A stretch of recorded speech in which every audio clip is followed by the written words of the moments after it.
Hello guys, a very good evening to all of you. कैसे हैं आप सभी लोग। तो दोस्तों, आप लोगों हमेशा पूछते रहते हो मैम डिस्क्रिप्टिव राइटिंग कैसे करनी है, आंसर राइटिंग कैसे करनी है, ये नहीं आता वो नहीं आता, हमें अभी समझ नहीं आ रहा है कैसे इसको फॉलो करना है। तो आज आपके सारे डिस्क्रिप्टिव राइटिंग से रिलेटेड डाउट्स मैं क्लियर कर दूंगी। किस तरह से इसे प्रोसीड करना है वो मैं अच्छे से बताऊंगी, ठीक है। तो चलिए स्टार्ट करते हैं हम आज की क्लास के साथ में। तो सबसे पहले अगर मैं बात करूं आरबीआई में हमारे पास क्या वेटेज रहता है, तो आप सभी को पता होगा आरबीआई में डिस्क्रिप्टिव राइटिंग बहुत इंपॉर्टेंट है। अगर हम सिंपल डिस्क्रिप्टिव में देखें हमारे ईएसआई और एफएम को, तो यहाँ पर आपको सिक्स क्वेश्चंस मिलते हैं दोनों ही एग्जाम में, ठीक है। जिसमें से आपको 4 क्वेश्चंस करने होते हैं दोनों में, ठीक। अब ये जो 4 क्वेश्चंस होते हैं, इसमें से 2 क्वेश्चंस आपके कितने मार्क्स के होते हैं, 15 मार्क्स के, और 2 क्वेश्चंस कितने मार्क्स के होते हैं आपके, 10 मार्क्स के, राइट। आगे बात करते हैं। अगर मैं सिमिलरली हमारा ईएसआई में होता है कि 4 क्वेश्चंस आपको अटेम्प्ट करने हैं, 2 क्वेश्चंस आपके रहेंगे 15 मार्क्स के, और 2 क्वेश्चन रहते हैं आपके यहाँ पर कितने मार्क्स के, 10 मार्क्स के, ठीक। अब एफएम में क्योंकि मैनेजमेंट आता है तो स्टैटिक के भी क्वेश्चंस आपको देखने के लिए मिल जाते हैं, और ईएसआई में मेजरली जो क्वेश्चंस आते हैं या तो प्योरली करंट अफेयर्स बेस्ड होंगे या फिर current affairs and static based रहेंगे, ठीक। यहाँ पर क्या होगा मैनेजमेंट में कुछ क्वेश्चंस आपके स्टैटिक के आएंगे और फाइनेंस रिलेटेड क्वेश्चंस आपके करंट अफेयर्स बेस्ड भी हो सकते हैं और यहाँ पर स्टैटिक भी हो सकते हैं। या फिर ऐसा हो सकता है कि कोई टॉपिक स्टैटिक वाला आ जाए जो अभी करंट अफेयर्स में या फिर जो अभी न्यूज में था, ठीक है। चलो, ये हो गई हमारी एग्जाम की बात। अब आती है बात कि हमें आंसर राइटिंग किस किस एग्जाम के लिए यहाँ पर सीख पाएंगे। तो देखो, रेगुलेटरी बॉडीज होती है हमारी, तो आरबीआई के लिए ये जरूरी है, सेबी के लिए भी आपको डिस्क्रिप्टिव राइटिंग आना चाहिए, ठीक है। या फिर अगर मैं बात करूं हमारे नबार्ड के लिए, तो वहां भी जरूरी है ये। तो एग्जाम्पल्स में अगर हम देखते हैं तो बेसिकली हर एक एग्जाम में रहता है। एडाई में आपका ऑफलाइन एग्जाम होता है बट लिखना तो आप ही को पड़ता है, डिस्क्रिप्टिव क्वेश्चंस भी आते हैं। तो डिस्क्रिप्टिव कैसे लिखना है हर एग्जाम के लिए बहुत इंपॉर्टेंट पार्ट है। इसके बिना रेगुलेटरी बॉडीज एग्जाम्स आपके क्लियर नहीं हो सकते। चलिए, अब अगर हम बात करें यहाँ पर आपको कैसे इसे क्लियर करना है, तो देखो, सबसे पहले तो ना आप लोगों को ध्यान में रखनी है ये बात कि कोई भी हमारा डिस्क्रिप्टिव पेपर अगर है तो यहाँ पर कंसिस्टेंसी बहुत इंपॉर्टेंट है, ठीक है। अब आप प्रिपरेशन शुरू करो आरबीआई की, 1 महीने पढ़ा, 2 महीने नहीं पढ़ा, फिर तीसरे महीने से चौथे महीने से फिर पढ़ना शुरू किया, ऐसे तो बात नहीं बन सकती। 6 महीने लगातार प्रैक्टिस करनी पड़ेगी, 6 महीने लगातार पढ़ना पड़ेगा। अब डिस्क्रिप्टिव ऐसा नहीं है कि रोज एक क्वेश्चन उठाया लगा लिया, कुछ और चीजें पढ़ी नहीं, करंट अफेयर्स भी पढ़ने हैं, स्टैटिक भी पढ़ना है, थोड़ा सा बेस होना जरूरी है। बिना बेस के लिखोगे कैसे। लिखने के लिए अब बेस बन गया, करंट अफेयर्स नॉलेज आ गई। अब उस नॉलेज को पन्ने पर कैसे उतारना है ये भी आप ही का काम है। अब यहाँ पर अब जब आप टैकल कर रहे हो क्वेश्चन को, तो टैकल करते टाइम क्या याद रखना है, यहाँ पर याद रखना है कि अब आप किसी को बता रहे हो कि आपको कितनी नॉलेज है, और आपको शो ऑफ भी नहीं करना, और या ऐसा भी नहीं है कि अपने आप को अंडर एस्टिमेट करके चलना है। आपको एग्जैक्टली जो उन्होंने पूछा है वो बात बतानी है, उसको एक तरीके से बतानी है, और यहाँ पर उनको इम्प्रेस भी करना है। तो ये सारे काम आप कैसे करोगे, अपने आंसर राइटिंग के थ्रू कर रहे हो। इसीलिए अब आपको क्या करना होगा, कंसिस्टेंटली आपको इस पर वर्क करना पड़ेगा, स्ट्रक्चर्ड प्रैक्टिस होनी चाहिए, ठीक है, और प्रॉपर गाइडेंस होना चाहिए। अब आपको यहाँ पर ऐसा नहीं है कि आपने कोई आंसर लिखा, वो आंसर लिखकर आपने सोचा आज तो मैंने बेस्ट आंसर लिखा है, नहीं, उसमें कुछ गलतियां डेफिनेटली हो सकती हैं, उसमें बहुत सारे इंप्रूवमेंट पॉइंट्स हो सकते हैं। ये आप या तो अपने साथ के जो दोस्त हैं उनसे पूछ सकते हो, या अपने मेंटोर से पूछ सकते हो, अपने गाइडेंस ले सकते हो कि भाई मैंने ये आंसर लिखा है, आप इसको रिव्यू कर मुझे बता दीजिए इसमें और क्या इम्प्रूवमेंट्स है, क्या आपका फीडबैक है, राइट। तो ये सारी चीजें जरूरी है। नेक्स्ट आते हैं अब हम यहाँ पर किस तरह से हमें स्ट्रक्चर करना है हमारे आंसर को। तो जैसा कि आप सभी लोगों को पता है, हमारे पास में एक डिस्क्रिप्टिव आंसर के लिए 3 पार्ट्स होते हैं। सबसे पहले होता है इंट्रोडक्शन करते हैं हम, ठीक है। ऐसे लिखते थे बचपन में, तो क्या लिखते थे, पहले इंट्रो लिखते थे, फिर मेन पॉइंट्स लिखते थे, उसका मेन बॉडी होती थी, ठीक है। फिर उसके बाद में यहाँ पर कंक्लूजन लिखते थे। सेम आपके डिस्क्रिप्टिव आंसर में भी होता है। अब अगर मैं बात करूं इसको आपको कैसे करना है, मैं अगर मानकर चलूं आप फर्स्ट टाइम एग्जाम के लिए प्रिपेयर कर रहे हो, ठीक है, तो अगर आप पहली बार कर रहे हो, पहला क्वेश्चन लिखने जा रहे हो या 10th क्वेश्चन लिखने जा रहे हो, तो आपको जरूरत होगी कि पहले आप बेसिक लेवल की चीजों से शुरू करो, ठीक, फिर आप इंटरमीडिएट की तरफ जाओगे और फिर डिफिकल्टी लेवल बढ़ा दोगे। तो हम देखेंगे कि किस तरह से हमें आगे प्रोसीड करना है। अच्छा, यहाँ पर ये एडवाइजेबल है कि जो सीक्वेंस आपको मैं अभी समझा रही हूँ कि बेसिक से शुरू करो, फिर इंटरमीडिएट लेवल पर जाओ, फिर डिफिकल्ट लेवल पर जाओ, इसी की तरफ आपको जाना है। अल्टीमेट गोल क्या है कि हम हमारी स्ट्रैटेजीज को इंटीग्रेट कर कर बेस्ट आंसर राइटिंग लिखें, इसको हमारी आंसर राइटिंग में अच्छे से लगाकर तब हमारा बेस्ट आंसर लिख कर दे। चलिए अब डूज एंड डोंट्स की बात कर लेते हैं कि क्या डूज है क्या डोंट्स है, हमें क्या नहीं करना और क्या करना है। तो सबसे पहले क्वेश्चन को अच्छे से समझना है। बहुत बार बहुत बड़ा सा क्वेश्चन आ जाता है लेकिन छोटी सी बात पूछ रहा होता है, बहुत बार एक ही लाइन का क्वेश्चन होता है लेकिन आपको क्वेश्चन ही प्रॉपरली नहीं समझ आ रहा होता है। तो इस तरह से यहाँ पर आपके पास अलग अलग वर्ड्स होते हैं, जैसे आपके पास डिफाइन वर्ड होगा, एग्जामिन होगा, एनालाइज होगा, क्रिटिकली इवैल्यूएट होगा, ठीक है। तो यहाँ पर बहुत अलग अलग तरह के वर्ड्स आएंगे, वर्ड्स के हिसाब से आपको जाना है। डिफाइन पूछा है या फिर क्रिटिकली एनालाइज पूछा है, दोनों ही एक अलग अप्रोच में चले जाएंगे। क्रिटिकली एनालाइज में आपको बताना पड़ेगा हर एक चीजों को, हर एक पॉइंट को आपको क्रिटिकली यहाँ पर इवैल्यूएट करना पड़ेगा, ठीक है, कि यहाँ पर क्या इसके पॉजिटिव्स हैं क्या नेगेटिव्स हैं। डिफाइन में आप बेसिक चीज लेकर चल रहे होगे, ये क्या होता है, इसके बारे में कुछ चीजें बतानी है आपको। तो इसी तरह से हमें समझना होगा कि किस तरह हमारा आंसर जाएगा, ठीक है। अच्छा, फिर आपको समझना है कि आपसे क्या एक्सपेक्ट किया जा रहा है, आपसे एक्सपेक्टेशंस क्या है, और यहाँ पर अकॉर्डिंगली एक वेल स्ट्रक्चर्ड रिस्पॉन्स आपका आना चाहिए। चलो फिर आपकी बात आती है एक मेंटल फ्रेमवर्क आपको बनाना है। अब क्वेश्चन आपको समझ आ गया कि भाई क्वेश्चन हमसे सो एंड सो चीज के बारे में पूछा जा रहा है, अब क्या करोगे, अब सबसे पहले अपने दिमाग में उस चीज से रिलेटेड की पॉइंट्स देखोगे, ठीक है, कि आपको उस चीज के बारे में क्या क्या चीजें पता है, क्या क्या डेटा पता है, कोई गवर्नमेंट इनिशिएटिव है, कोई रिपोर्ट आई है हाल फिलहाल में, कोई अदर इंफॉर्मेशन आपने पढ़ी थी, किसी का व्यू पॉइंट पढ़ा था, तो वो सारी चीजें समझोगे। उसके बाद में अपने की पॉइंट्स को नोट डाउन करोगे, ठीक है। क्यों नोट डाउन कर रहे हो, क्योंकि जब आंसर लिख रहे होगे तो 5 पॉइंट दिमाग में आए, हो सकता है एक पॉइंट दिमाग से हट जाए जब आप लिख रहे हो, अंडर प्रेशर काम कर रहे होगे, प्रेशर सिचुएशन में हमारा दिमाग अलग अलग तरह से चलता है, तो प्रेशर सिचुएशन को संभालते हुए तब वर्क करोगे। फिर आता है रेलेवेंट इंफॉर्मेशन जो होगी उसको प्रायोरिटाइज करोगे। अब यहाँ पर आपके जो आंसर्स होते हैं वो डेटा ड्रिवन होने चाहिए, ठीक है। डेटा ड्रिवन एज इन आपको अगर कोई रिपोर्ट पता है, कोई नंबर्स पता है, जैसे अब हमारा जीडीपी है या फिर इन्फ्लेशन है, यहाँ पर कुछ रिपोर्ट्स आए, आपके पास कुछ नंबर्स आपको पता है, तो उन नंबर्स को मेंशन करो और नंबर गलत मत मेंशन कर देना। मान लो अब आप श्योर नहीं हो कि 4.75 नंबर था, लेकिन आप श्योर हो कि हाँ 4 से 5 के बीच में नंबर था, या फिर 4 से ज्यादा नंबर था, 5 से कम था, तो आप ऐसा भी कुछ यूज कर सकते हो वर्ड्स को कि इट वाज मोर देन 4% और इट वाज लेस देन 5% और अप्रोक्सीमेटली 4.75%, अगर आप श्योर नहीं हो तो यहाँ पर इस तरीके से आपको फिर वर्ड्स यूज करने हैं, और एकदम प्रॉपर डेटा याद है तो ही उसे यूज करो। दूसरा, प्रिसाइज होना चाहिए, बहुत लंबी लंबी चीजें, बहुत लंबी लंबी बातें या फिर पैसिव लैंग्वेज ये सब नहीं यूज करना, कम शब्दों में अपनी बात को बेहतर तरीके से यहाँ पर बोलनी है, ठीक। चलो फिर इकोनॉमिक कॉन्सेप्ट यूज करो, यहाँ पर फाइनेंशियल रेगुलेशंस यूज करो, आरबीआई की रिपोर्ट्स यूज करो, इंटरनेशनल ऑर्गेनाइजेशंस की रिपोर्ट्स यूज करो।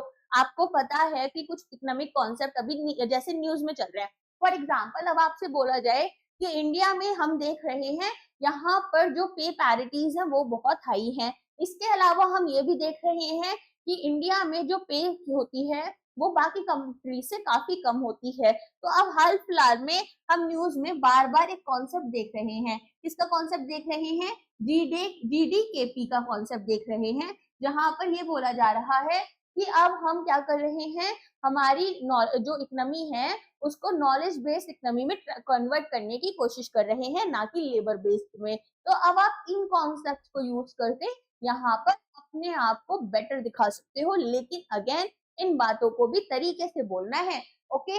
चलो फिर फाइनेंशियल रेगुलेशंस आप बात कर सकते हो कि किस तरीके से आरबीआई की गाइडलाइंस आई हुई हैं या अदर गाइडलाइंस से भी नहीं दी हैं। इंश्योरेंस से रिलेटेड हो गया तो ईडा की बात कर सकते हो। इस तरह से आपको ध्यान रखना है और अपनी आरबीआई की जो रिपोर्ट्स हैं उन्हें आप यहाँ पर कोट कर सकते हो ताकि आप जो आर्ग्यूमेंट दे रहे हो उसे बैक कर पाओ, उसे स्ट्रेंथन कर पाओ।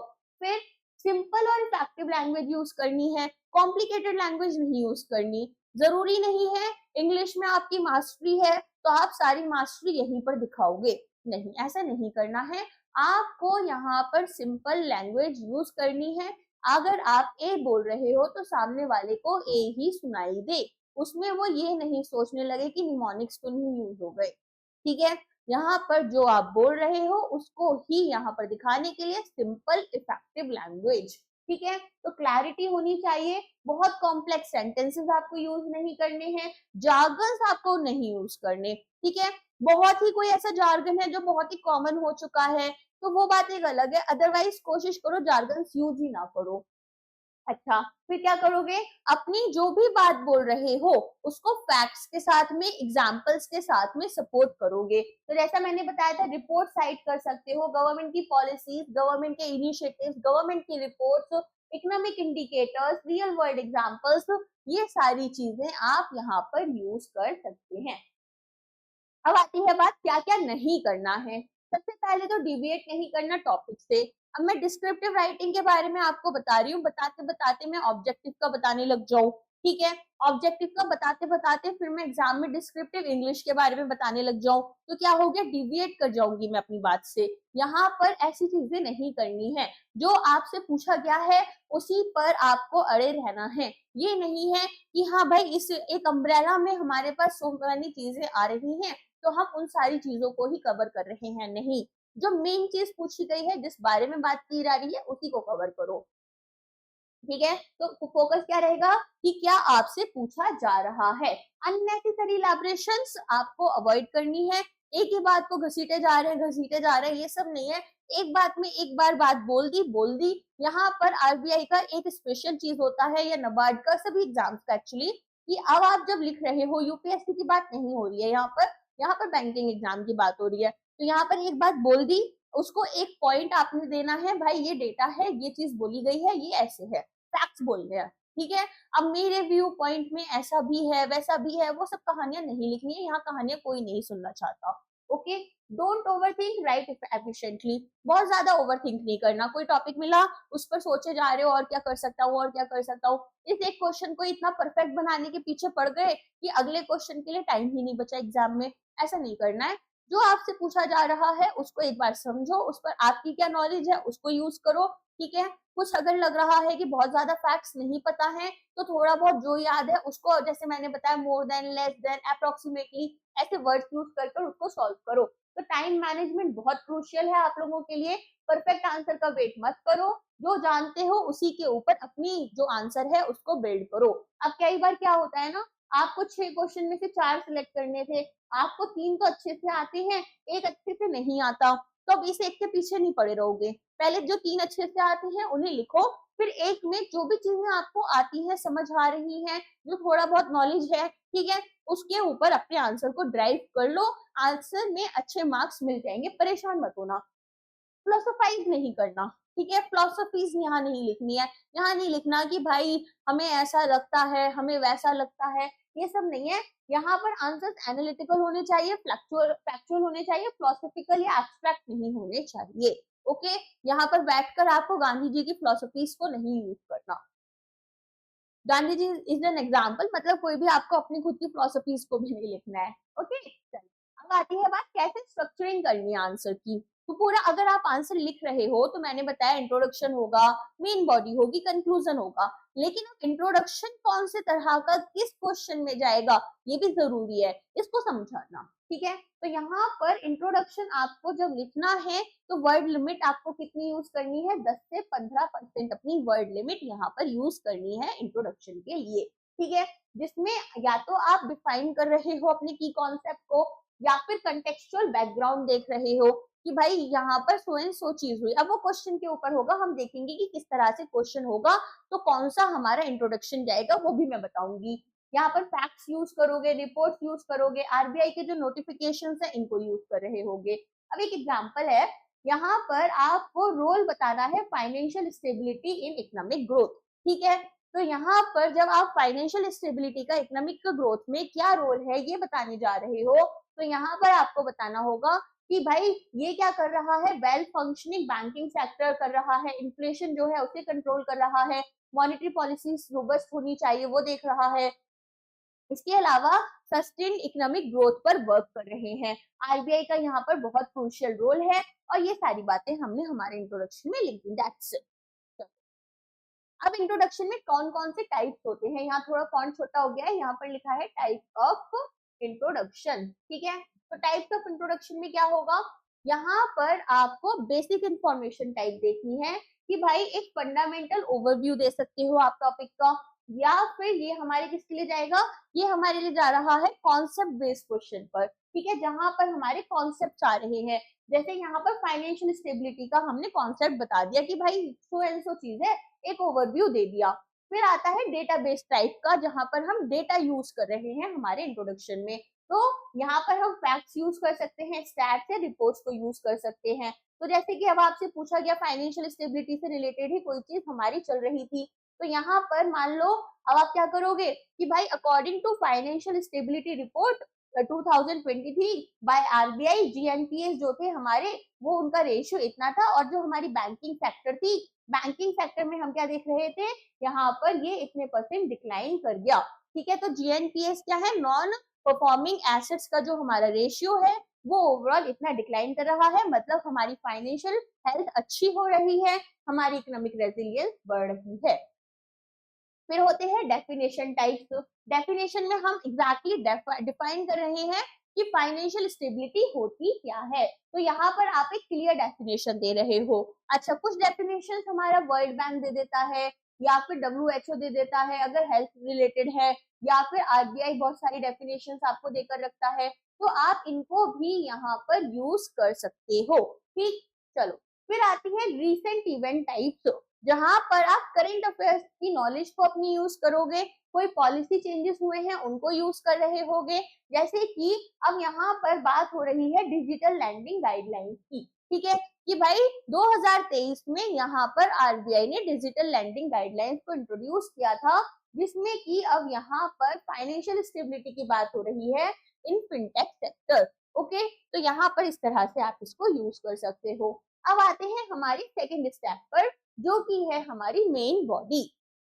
मेन बॉडी में हम क्या क्या लिख सकते हैं, यहाँ पर हमें सब हेडिंग्स यूज करेंगे, या तो फिर बुलेट पॉइंट्स यूज कर रहे हैं, ठीक है।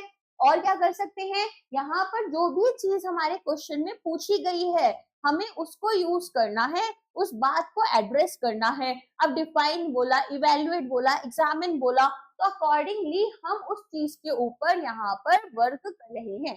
तो यहाँ पर हम डेटा, एग्जाम्पल सबको देंगे, ताकि हम हमारे रिस्पॉन्स को यहाँ पर स्ट्रेंथन कर पाए, यहाँ पर उसे बैक कर पाए। अच्छा, यहाँ पर दोनों ही साइड्स हमें आर्ग्यूमेंट की देनी है।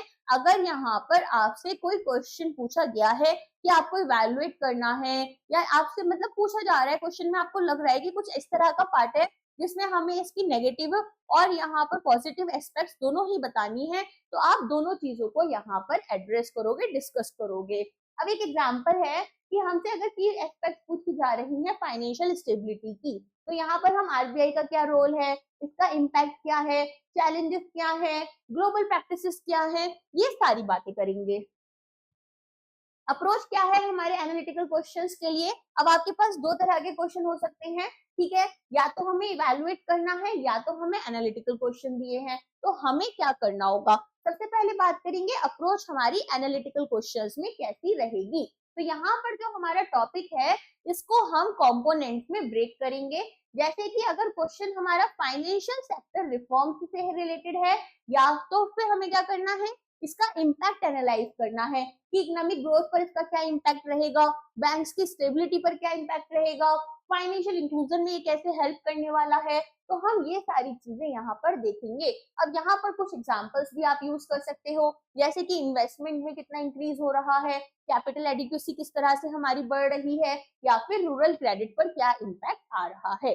फिर आते हैं आपकी अप्रोच फॉर इवैल्यूएशन क्वेश्चंस। यहाँ क्या करोगे, यहाँ पर पॉजिटिव और नेगेटिव एस्पेक्ट्स दोनों ही लेकर चलोगे, ठीक है, जिसमें कि आप एक बैलेंस कंक्लूजन प्रोवाइड करोगे।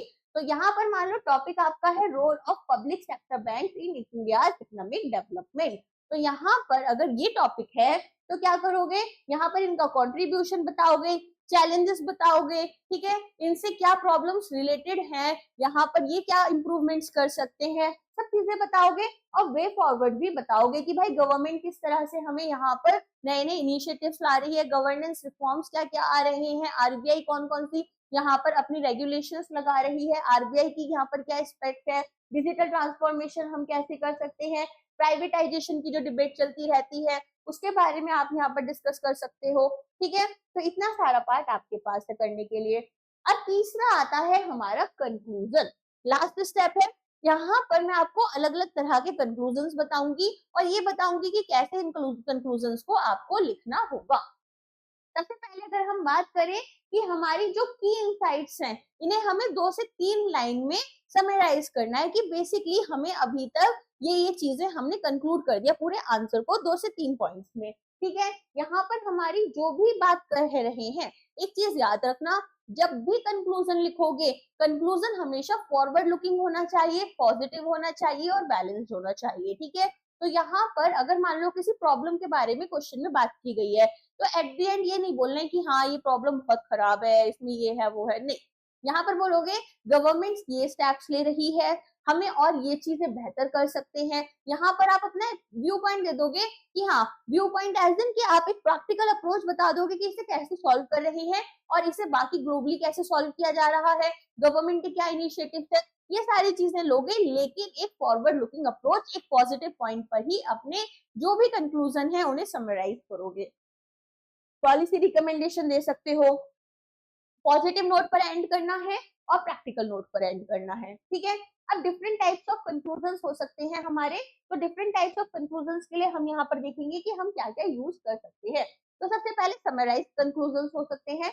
समराइज कंक्लूजन में हम क्या करेंगे, तो देखो सबसे पहले अगर आरबीआई और नबार्ड ग्रेड ए के एग्जाम की बात करें तो यहाँ पर क्वेश्चंस में एग्जैक्टली आपसे इन डेप्थ एनालिसिस पूछी जाती है हमारे टॉपिक्स की, पॉलिसीज, स्कीम्स या फिर इकोनॉमिक इश्यूज, ठीक है। तो यहाँ पर एक समराइज्ड कंक्लूजन आपको लिखना है जिसमें कि आप रिकैप करोगे सभी की फाइंडिंग्स का, आर्ग्यूमेंट्स का बहुत ही डायरेक्ट मैनर में, और यहाँ पर जो एग्जामिनर है वो सब चीजें समझ जाए, आपके कोर पॉइंट समझ जाए। ये नहीं कि यहाँ डेटा मेंशन कर रहे हो, डेटा कहाँ मेंशन कर चुके हो अपनी मेन बॉडी में, यहाँ बस मेन बात लिख दे रहे हो आप अपनी कि आपको जो फील हो रहा है। जैसे in conclusion the digital India initiative has accelerated financial inclusion yet resolving infrastructural and cyber security challenges remains vital for long term stability.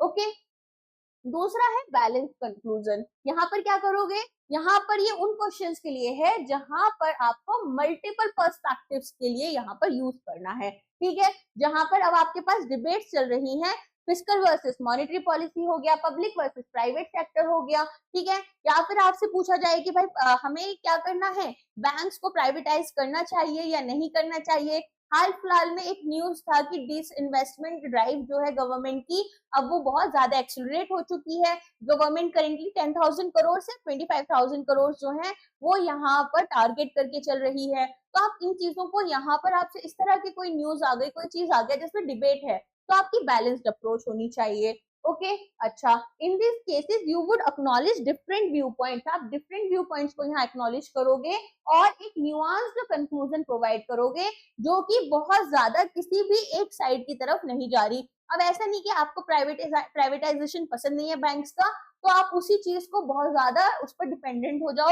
या उस चीज को अपने आंसर में दिखाओ, नहीं। आपको एक बैलेंस्ड अप्रोच रखनी है जहां आप दोनों साइड्स को इक्वल इंपॉर्टेंस दे रहे हो। ओके, चलो अब आती है बात रिफॉर्मिस्ट कंक्लूजन की। रिफॉर्मिस्ट कंक्लूजन मतलब यहाँ पर वो कंक्लूजन जहां पर कि आप एक पॉजिटिव अप्रोच दे रहे हो, आप सॉल्यूशंस बता रहे हो प्रॉब्लम्स का, ठीक है। तो ये उन क्वेश्चंस के लिए है जो कि हमारी करंट इकोनॉमिक इश्यूज या चैलेंजेस से रिलेटेड है। ठीक है, तो यहाँ पर आप एक प्रैक्टिकल रिफॉर्म्स दोगे कि या फिर इंप्रूवमेंट पॉइंट्स बताओगे। तो यहाँ पर एग्जामिनर क्या देख रहा है, यहाँ पर वो समझेगा कि भाई जो चीजें आपने अभी करंट अफेयर्स पढ़े हैं, यहाँ पर एनालिसिस से थोड़ा बियॉन्ड आप सोच रहे हो, कुछ प्रैक्टिकल अप्रोच आपकी चल रही है, तो आप यहाँ पर एक्शनेबल स्टेप्स प्रपोज करोगे। व्यू पॉइंट्स की बात नहीं कर रही हूँ मैं बता रही हूँ कि आपको बताना है कि what we can do better.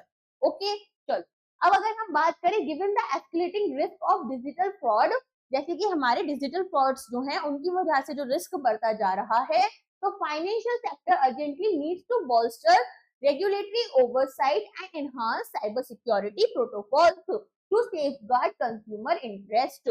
Okay, तो यहाँ पर हमने बहुत सारी चीजें दे दी हैं। हमने बोला यहाँ पर रेगुलेटरी बॉडीज जो हैं, यहाँ पर अब उन्हें ज्यादा ख्याल रखना पड़ेगा, उन्हें एक ओवरव्यू लेकर चलना होगा, अपनी साइबर सिक्योरिटी प्रोटोकॉल्स को इम्प्रूव करना होगा, एनहांस करना होगा, ताकि हमारे जो कंज्यूमर हैं उनके इंटरेस्ट को हम सेफगार्ड कर पाए, राइट। तो यहाँ पर हमने एक्शनेबल स्टेप्स की बात की है।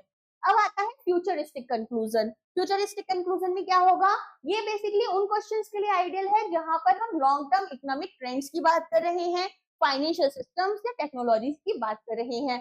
तो यहाँ पर आप सिर्फ और सिर्फ प्रेजेंट के बारे में नहीं बात कर रहे हो, यहाँ पर आप एक फ्यूचर के बारे में भी सोच रहे हो और उसका पोटेंशियल डेवलपमेंट्स की बात कर रहे हो, ठीक है। अब जैसे क्वेश्चन आपसे फिनटेक के बारे में आ जाए, ब्लॉकचेन टेक्नोलॉजी, साइबर आपका क्लाइमेट फाइनेंस के बारे में आ जाए, या फिर आपकी क्रिप्टो करेंसीज के बारे में आ जाए, ठीक है, या फिर इंडिया की इकोनॉमिक रोड मैप के लिए आ जाए, तो यहाँ पर आपको क्या करना होगा, आपको एक फ्यूचरिस्टिक कंक्लूजन देना है। जैसे looking ahead, integrating blockchain into financial operations में ट्रांसफॉर्म ट्रांजैक्शन सिक्योरिटी, ठीक है।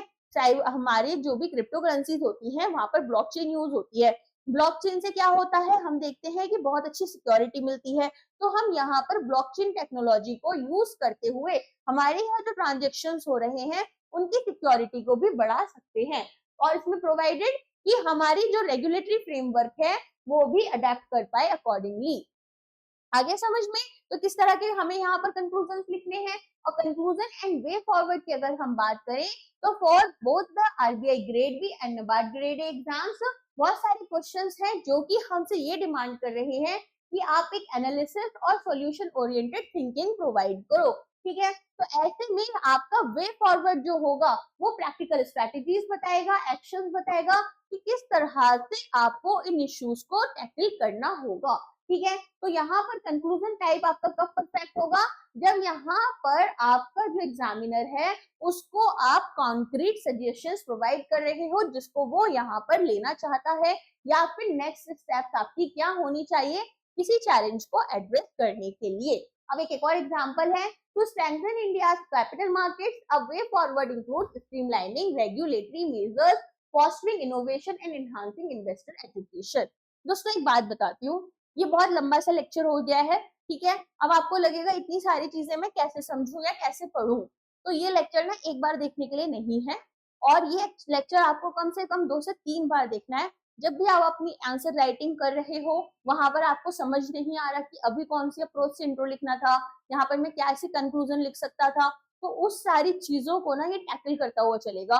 तो this video is not for one time view, it is for your long duration preparation. जो भी आपको 6 महीने 8 महीने अभी डिस्क्रिप्टिव के लिए जाएंगे, बीच बीच में देखते रहो, एग्जाम्पल्स देखते रहो, कैसे कंक्लूजन आप लिख रहे हो, किस तरह के कंक्लूजन आप यूज कर सकते हो, किस तरह की बॉडी आपको लिखनी है, किस तरह की इंट्रोडक्शन आपको लिखनी है, ये सारी चीजें ना आपको बार बार इसे देखना पड़ेगा, समझना पड़ेगा, इसे अपनी जो नोटबुक है या जो आपकी डिस्क्रिप्टिव राइटिंग जिस भी तरह से आप प्रैक्टिस कर रहे हो वहां पर इम्प्लीमेंट करना पड़ेगा। ओके, तो इसे सिर्फ देख के छोड़ने वाला वीडियो नहीं है, वैसा वीडियो प्लीज मत समझना, ठीक है। चलिए अब यहाँ पर अगर हम बात करें आरबीआई और नाबार्ड ग्रेड ए, तो आरबीआई में हमारे कंक्लूजन जो होते हैं वो कैसे होने चाहिए कि हम इकोनॉमिक पॉलिसीज को बहुत अच्छे से समझते हैं, फाइनेंशियल रेगुलेशंस की नॉलेज अच्छी होगी, बैंकिंग सेक्टर की अच्छी नॉलेज होनी चाहिए। समराइज जब हम कर रहे हैं तो रिफॉर्म्स प्रपोज कर सकते हैं, कंक्लूजन, ठीक है, जिससे हमारी नॉलेज भी पता चले और क्लैरिटी भी।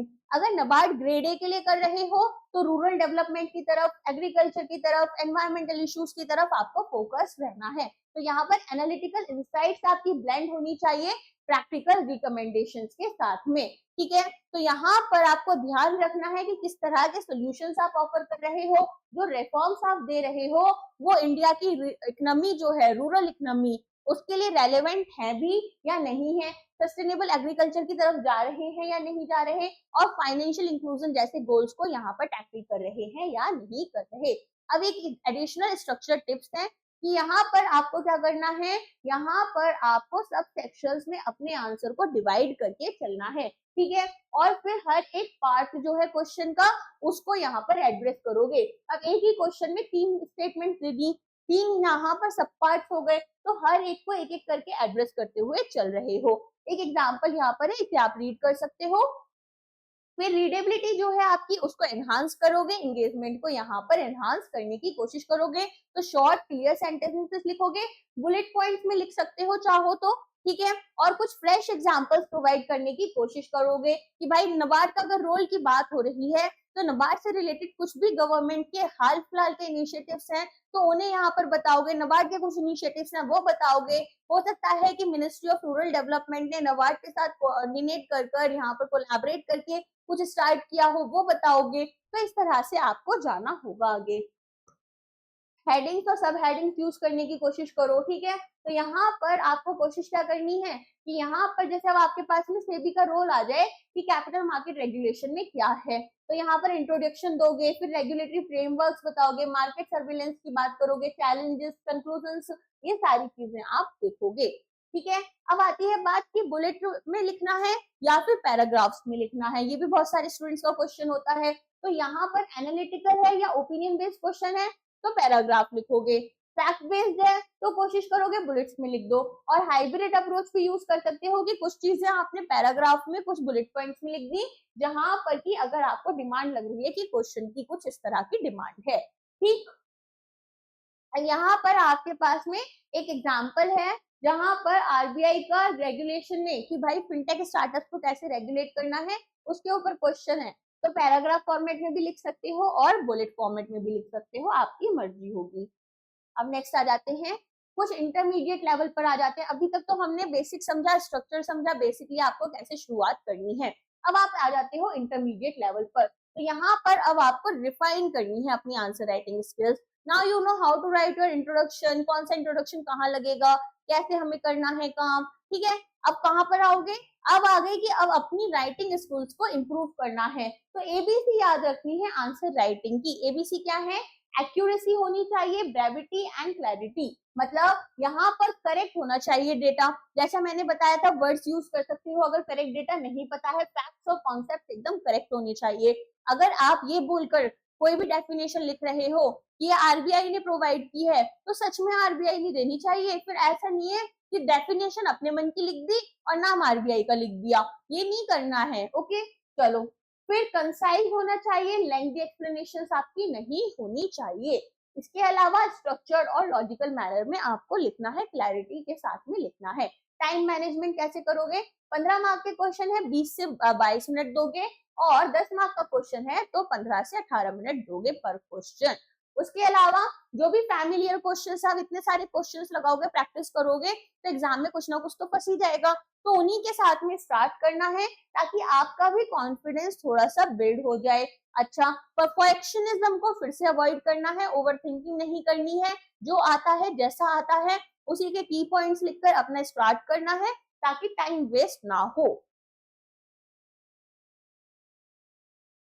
एडवांस लेवल में क्या करोगे, मास्टर करोगे अब अपनी आंसर राइटिंग स्किल्स को, तो यहाँ पर अपनी ओपन बुक प्रैक्टिस जो है उससे स्टार्ट करना है आपको, ठीक है। तो देखो, जब आप प्रैक्टिस कर रहे हो आंसर राइटिंग, सबसे पहले टाइम पर, ठीक है, पहली बार लिखोगे आंसर, कैसे लिखोगे, सबसे पहले ना मैंने कोई क्वेश्चन दिया आपको, अब उस क्वेश्चन से रिलेटेड जाकर डेटा देखोगे, यहाँ पर इंटरनेट पर सर्च करोगे, अपनी बुक्स देखोगे, करंट अफेयर्स की मैगजीन्स देखोगे, मैम ने, सर ने क्या पढ़ाया है, क्या आता है, इंटरनेट पर कुछ पढ़ा होगा, सारी चीजें पढ़ोगे, पढ़ के उन्हें थोड़ा सा लर्न करने की, मेमोराइज करने की कोशिश करोगे।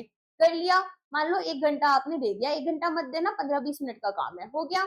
अब 10 मिनट का ब्रेक लो, 10 मिनट के ब्रेक के बाद में अब आंसर लिखने बैठो, आंसर लेकिन खुद से लिखना, ये नहीं है कि अब आंसर जो है किसी एक वेबसाइट को कॉपी किया और कॉपी कर कर सोचा अरे कितना अच्छा आंसर लिखा है, या किसी को दे दिया गाइड को, या कहीं पर भी आपने पेस्ट कर दिया कि देखो मैं दूसरों से बेहतर कर रहा हूँ। आज शायद आपको मन की खुशी मिल जाए, एग्जाम में तो कोई हेल्प होने वाली है नहीं, मन की खुशी के लिए कोई काम नहीं करना है, मन की खुशी वही अच्छी है जो सच्चाई से बनी हो।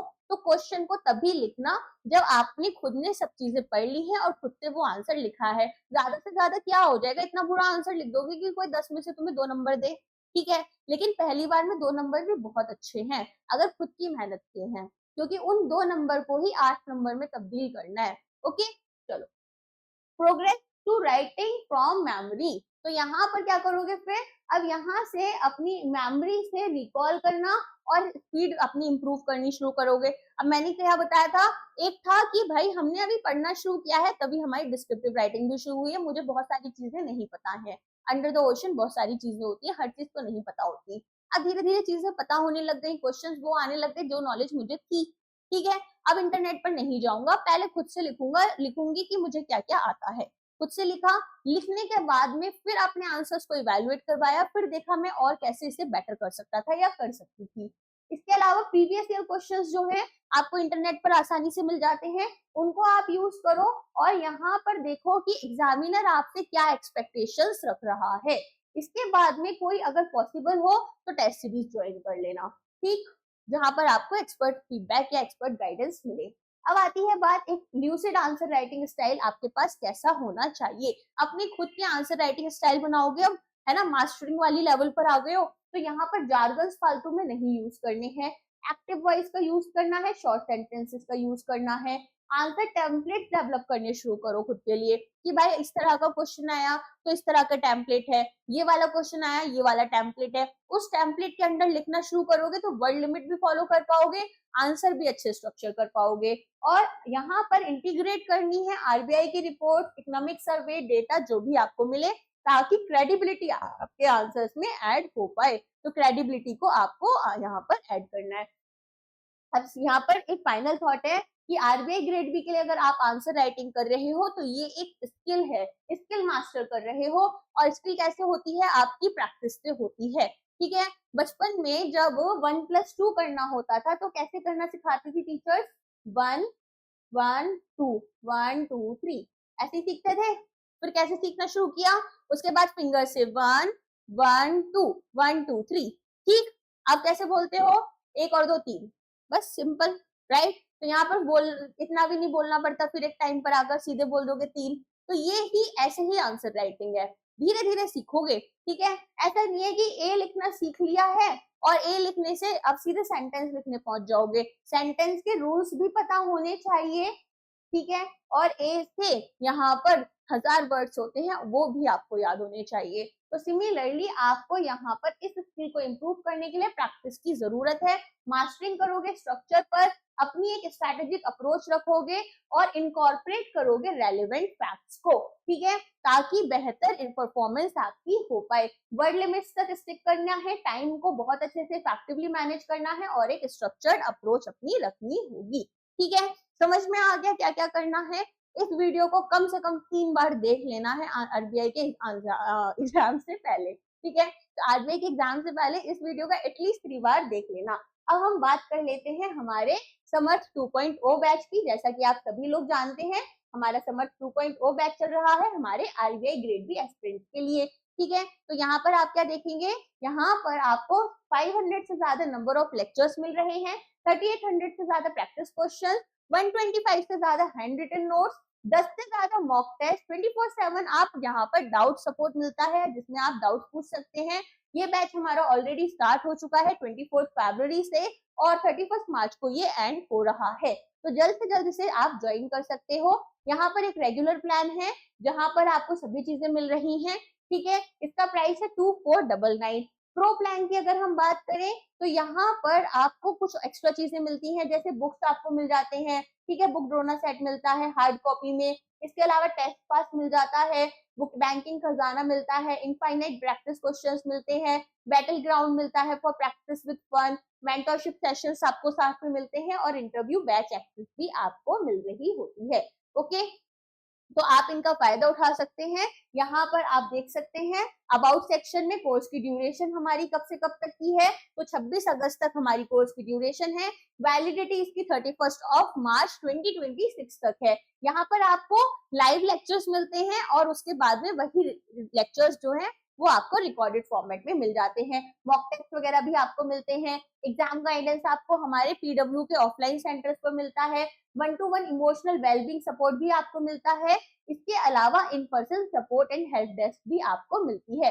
सब्जेक्ट्स हम कौन कौन से कवर कर रहे हैं, हमारे आरबीआई से रिलेटेड सभी सब्जेक्ट्स यहाँ पर कवर हो रहे हैं। ओके, तो आप देख सकते हैं यहाँ पर आपने चीजें, तो यहाँ पर मैं आपको एएफएम एंड बीएफएम का जो पार्ट है वो पढ़ा रही होती हूँ। तो बेसिकली आपके एग्जाम में यहाँ पर फाइनेंस मैं पढ़ा रही हूँ, भास्कर सर आपको मैनेजमेंट पढ़ाते हैं, आशीष सर आपको इकोनॉमिक्स एंड सोशल इश्यूज पढ़ा रहे हैं।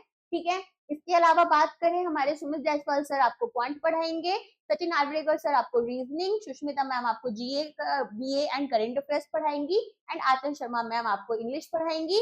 धीरेन्द्र प्रताप सिंह सर जो हैं ये यहाँ पर आपको 10 साल के एक्सपीरियंस के साथ में यहाँ पर गाइडेंस देते हैं। ठीक है, तो आई होप आपको अभी सारी चीजें क्लियर हैं।